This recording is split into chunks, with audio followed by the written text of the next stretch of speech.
We'll be reading Israel Conquers Og of Bashan. Bobby wants to tickle me. Okay, since you guys have not met me, you can't see me from where the camera's pointing, but I'm her husband, and right now we are going on a renovation of our kitchen. So we're So both if you sitting hear here banging together. in the background, this is going on. Yes. Also, I'm thinking about just randomly tickling her at specific spots, just to mess with her. So if she starts giggling randomly, it's my fault. For shame. I'm not going to do anything to her right now. I'm going to let her get the actual points of her Bible study out of the way. But if she randomly starts giggling, it's because I'm tickling her feet. Just so you guys know. See what I can live with? Then we turned and went up the road to Bashan, and Og, king of Bashan, came out against us, he and all his people, to battle at Edrei. And the Lord said to me, Do not fear him, for I have delivered him and all his people and his land into your hand. You shall do to him as you did to Sihon, king of the Amorites, who dwelt at Heshbon. So the Lord our God also delivered into our hands Og, king of Bashan, with all his people, and we attacked him until we had no survivors remaining. And we took all his cities at that time. There was not a city which we did not take from them. 60 cities, all the region of Argob, the kingdom of Og in Bashan. All these cities were fortified with high walls, gates, and bars, beside a great many rural towns, and we utterly destroyed them, as we did to Sihon, king of Heshbon, utterly destroying the men, women, and children of every city. So they wiped it out.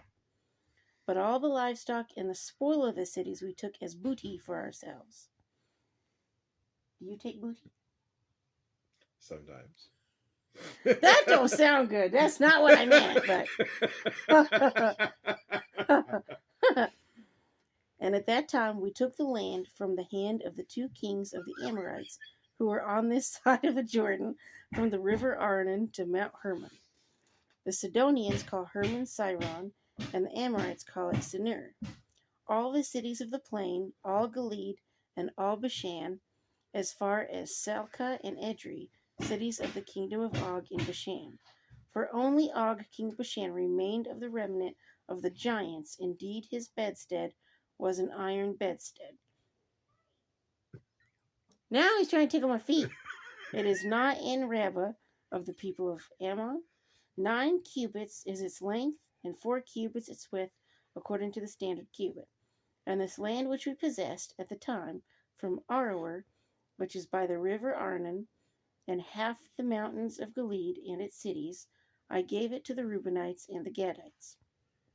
The rest of Gilead and all Bashan, the kingdom of Og, I gave to half the tribe of Manasseh. All the region of Argob, with all Bashan, was called the land of the giants. Jair, the son of Manasseh, took all the region of Argob, as far as the border of the Geshurites and the Machathites, and called Bashan after his own name, Havoth Jair, to this day. I also gave Gilead to Machir, and to the Reubenites and the Gadites I gave from Gilead as far as the river Arnon, the middle of the river as the border, as far as the river Jabbok, the border of the people of the Ammon. The plain also, with the Jordan as the border, from Chinnereth as far as the east side of the sea, of the Arabah, the salt sea, below the slopes of Pisgah. That's kind of pissy. Sorry, I couldn't resist. Okay. Then I commanded you at that time, saying, The Lord your God has given you this land to possess. All you men of valor shall cross over armed before your brethren, the children of Israel.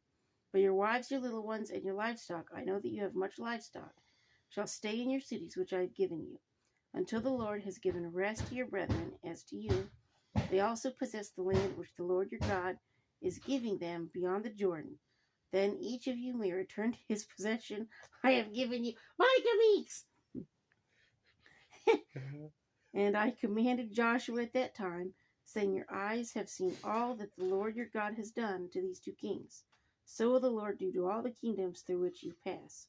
You must not fear them, for the Lord your God himself fights for you. Then I pleaded with the Lord at that time, saying, O Lord God, you have begun to show your servant your greatness and your mighty hand. Which God is there in heaven or on earth? Who can do anything like your works and your mighty deeds? I pray, let me cross over and see the good land beyond the Jordan, those pleasant mountains in Lebanon. But the Lord was angry with me on your account, and would not listen to me. So the Lord said to me, Enough of that. Speak no more to me of this matter. Go up to the top of Pisgah, and lift your eyes toward the west, the north, the south, and the east.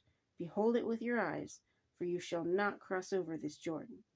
But command Joshua, and encourage him, and strengthen him, for he shall go over before this people, and he shall cause them to inherit the land which you will see. So we stayed in the valley opposite Beth Peor. So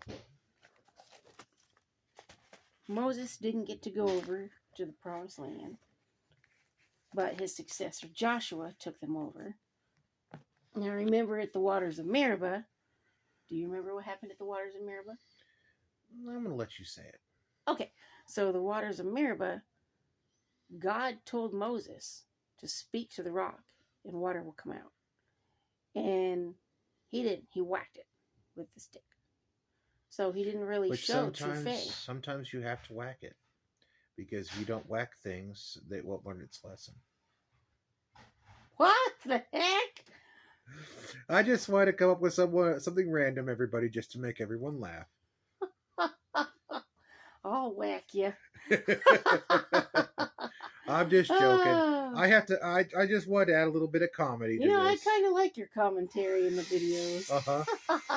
I have to be the mutt to her Jeff. You know how it goes. All righty. Peace, face boogers and YouTubers.